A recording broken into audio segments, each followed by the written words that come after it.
as school, law enforcement and political officials gathered in Montgomery, Alabama, on Tuesday for the Federal Commission on School Safety's fourth and final listening session. Most agreed on one central principle: communication.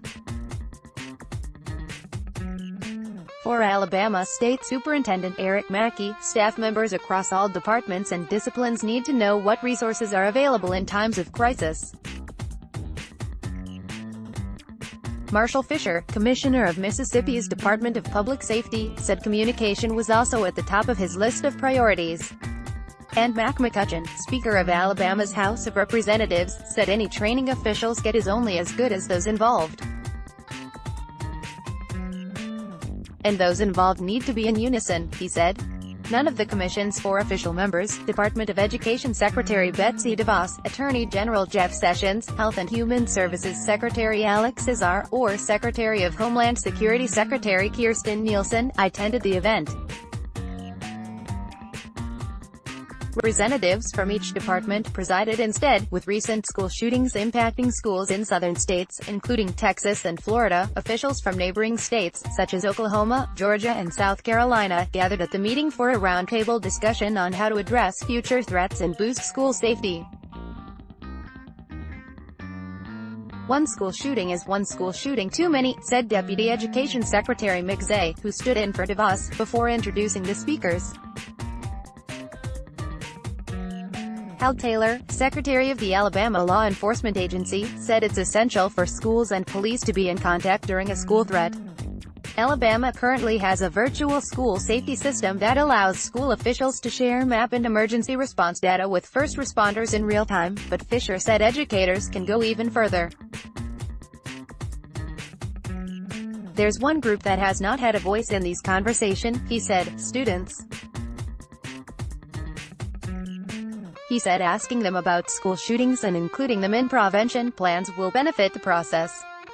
Jimmy Baker, Chancellor of the Alabama Community College System, pointed to student ambassadors, who communicate with administrators about what's really going on campus, as an example. Talking about these ideas and learning about what measures other districts and schools are taking will help officials piece together a feasible solution to keep schools safe, said Jennifer Newell of the National Safe Schools Alliance. Sometimes we get in a hurry to reinvent the wheel, and I think we need to take the opportunity to learn from each other and not make the same mistakes, she said. In keeping with topics that have dominated past listening sessions, speakers at Tuesday's gathering also called for more attention to students' mental health. While most agree these services are an important part of the school safety conversation, states have retreated on funding these resources, even after school shootings. There's a need for more trained mental health counselors in many schools, Mackey said, and in Georgia, State Rep. Richard said while there are plenty of academic counselors, finding mental health professionals to talk to students has been a major struggle.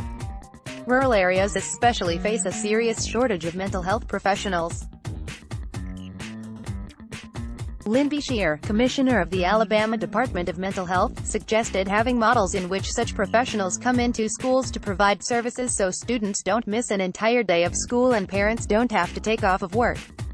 Getting rid of the stigma related to mental health services is part of the problem, Beshear said, but added that more funding is needed to provide services as early as possible. Early intervention is key to keep situations from escalating, she said. Alabama Gov. KIV said local flexibility is important in solving the problems surrounding school safety and school threats. Every school has its own security needs that may be different from those of others, she said. There is no cookie-cutter solution to this, she said. Across districts and schools, buildings are laid out differently and require different security measures. Even within a school, security measures might differ depending on the wing, hallway or classroom students and teachers are in during the threat. University of South Carolina President Harris Pastide said this is especially true on larger school campuses, such as a university. But with the proper training and guidance, students and staff members should have electronic access to the safety procedures for any room they might be in if an active threat were to occur. Several officials at the session agreed that the best way to approach school safety is to take a preventive approach. Instead of developing sound responses to school violence incidents and other threats, they should aim to keep them from happening in the first place, said Kathy Martinez-Prey, the director of Texas State University's Texas School Safety Center. Prevention and early warning signs are critical, she said. It's critical that schools know how to respond, but it's important to make sure school threats don't happen in the first place, even in situations where schools seem to be doing everything right, such as Santa Fe High School in Texas, where 10 people were killed in a May shooting. These tragedies still happen, and schools are still at risk. For McCutcheon, it was a sobering reality. There's no way to eliminate school shootings altogether, and they will happen, he said. It's a shame that we have to worry about something like this, he said, but that's the day we're in.